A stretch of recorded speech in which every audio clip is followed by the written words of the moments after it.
talk to you, it was kind of removed and cool, and those two traits were both Serlings and Roddenberry's. Their nature was to be solitary. Their job was to be social, public. So that's my memory of Rod Serling and Twilight Zone. Woo!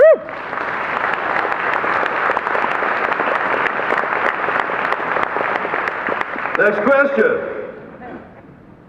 I'm going to try not to faint. I've been watching you a very long time, since I was about 9, which dates me. But I want to ask you one question. If you could have played a cowboy, because I always kind of had you... If I could have played... A cowboy. A cowboy. Which cowboy would you have played? On a horse. Which cowboy would I play? I don't know how to answer that. Which cowboy? The guy in the western hat? I do a lot of riding on a discipline called reining. I'm a reiner, and that means the horse is trained to come into the arena and follow a pattern, one of 11 or 12 patterns that have been laid down by the reining association. So if you're doing pattern 1, I don't know what it is, but it might be, for example, to run into the arena 3 times the size of this room. You come from the gate and you run full gallop. So a horse can gallop 35, 40 miles an hour. And then you ask it to stop. And you ask it to stop by saying, whoa, and it's trained to that word, and maybe a gentle touch of the rein, and you got to brace yourself because you're going 40 miles an hour in the stirrups. So now you're down, you've got your pelvis slanted, and you've got your legs forward, and you're pulling just a tiny bit if the horse needs it, and you've said whoa, and the horse is skating, sliding 30, 40 feet, comes to a stop. Then you do a rollback. So you roll back, the horse has to come around on his haunches and do 180 degrees. This is the ideal. Frequently it's there and then you continue, but ideally it's 180 degrees. You run down to the other end, slide 30, 40 feet, do another rollback, come to the center, slide to a stop, back up. Do 4 fast turns to the right, 4 1/4 turns to the left. Now you're facing the judge. Fast circle, slow circle, change leads, fast circle, slow circle, change leads, down there and slide to a stop. That's one of the patterns. It's exciting as hell. I put on a horse show every year called the Hollywood Charity Horse Show. I'm sponsored by Priceline.com. Yeah. And they continue to do it this year. Even though I'm not doing commercials for them at the moment, and Wells Fargo. So both those entities are sponsors, and they've given us a nice sum of money.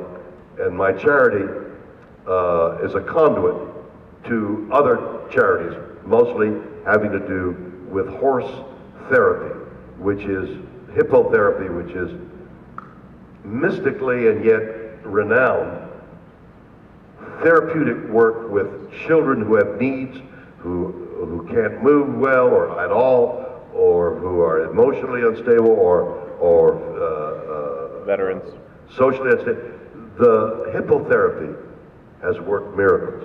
But in addition to that, many of the veterans coming back from the wars have ills not dissimilar to the kids. And hippotherapy has worked miracles with some of our fighting men. So that's what the Hollywood Charity Horse Show does, but it's a reining show. And cowboys from all over the country, it's one of the larger of the reining shows, and cowboys from all over the country come and compete. And I compete in it. Not only do we have cowboys, but the music industry, Brad Paisley has become a friend of mine over the years, and he has led me to many of the great Western singers. And they've come to this small party, 500 people at a party on the Saturday night of the horse show, which lasts 5 days, and entertain us.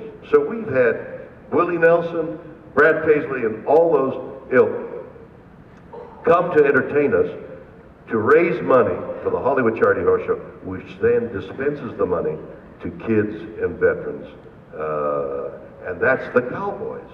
So what cowboy would I like to play?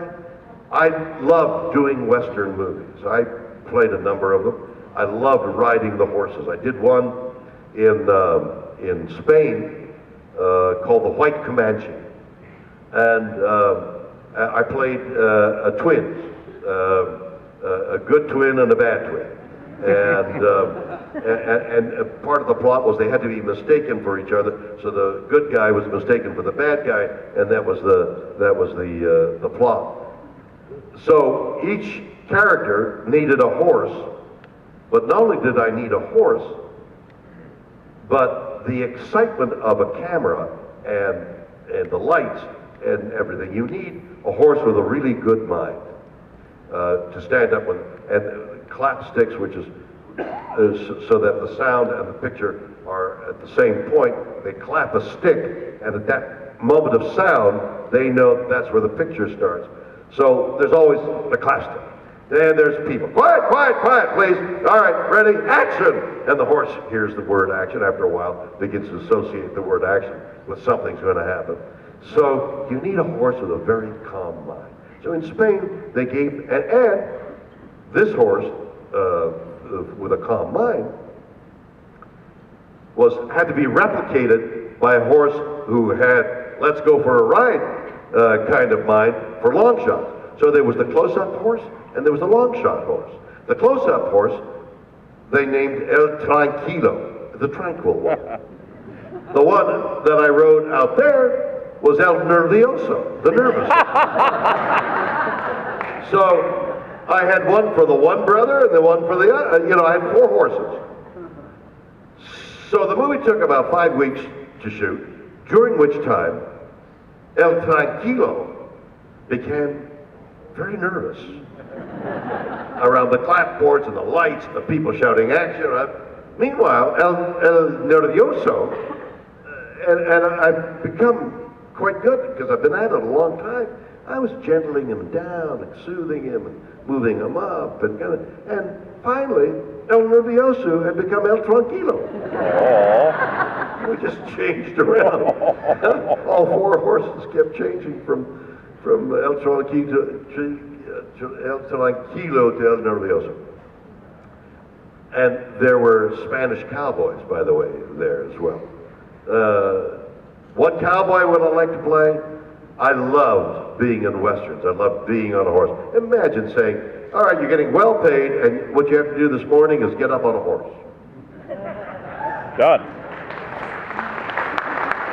Okay, Bill. Next question. Was it? Next question. Can you briefly touch on how much your acting and directing experience influenced Wait a minute. Briefly touch on how Mr. Who? how your acting and directing influenced your novel writing? Acting and directing influenced novel. What an interesting question that is.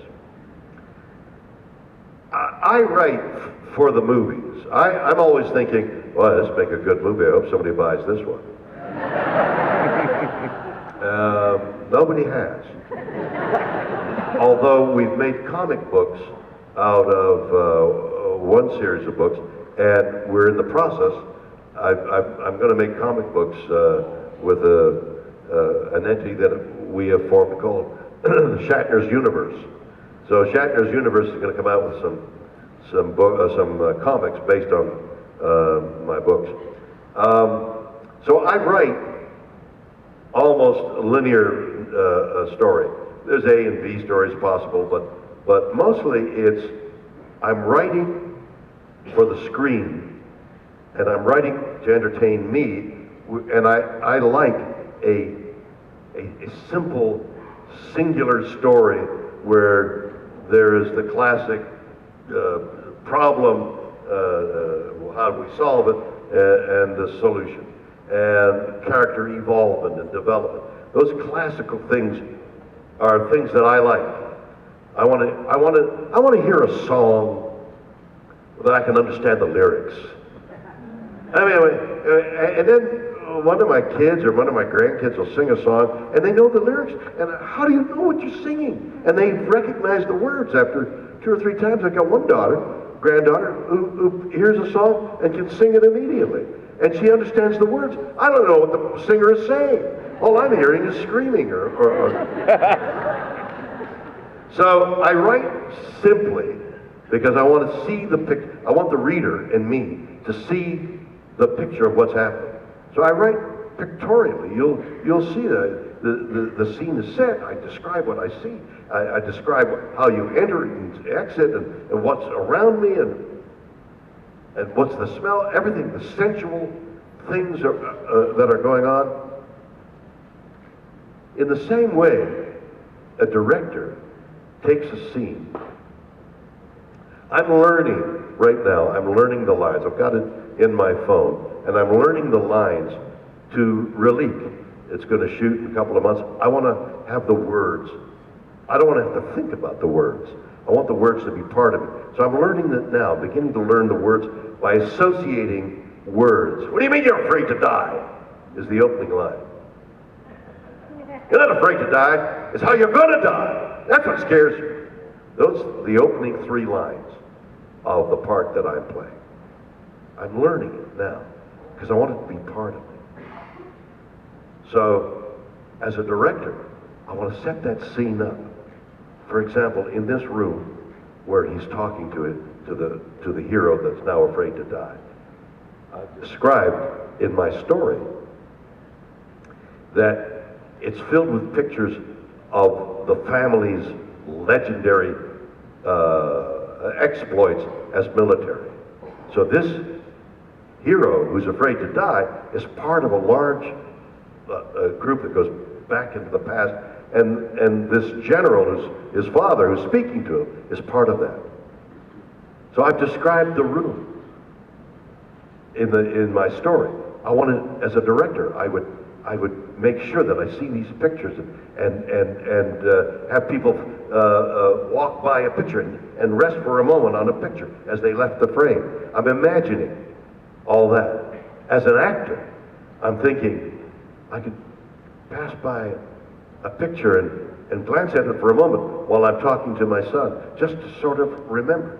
Not only that, because the story, Les Reliques, is the son is a paleontologist, and he's removed a precious object from a holy place that the Toltecs had, has evoked the dreadful spirits of the Toltecs. All that I'm imagining as the director, as the writer, as the director, and as the actor. It's all becomes one. And when I'm writing it, I'm describing it as I would as a director, and I'm also describing it as I would play it, as I imagine it, as an actor. So it all becomes one. Ladies and gentlemen, thank you so much. It's been a pleasure. Ladies and gentlemen, the one, the only, Mr. William Shatner!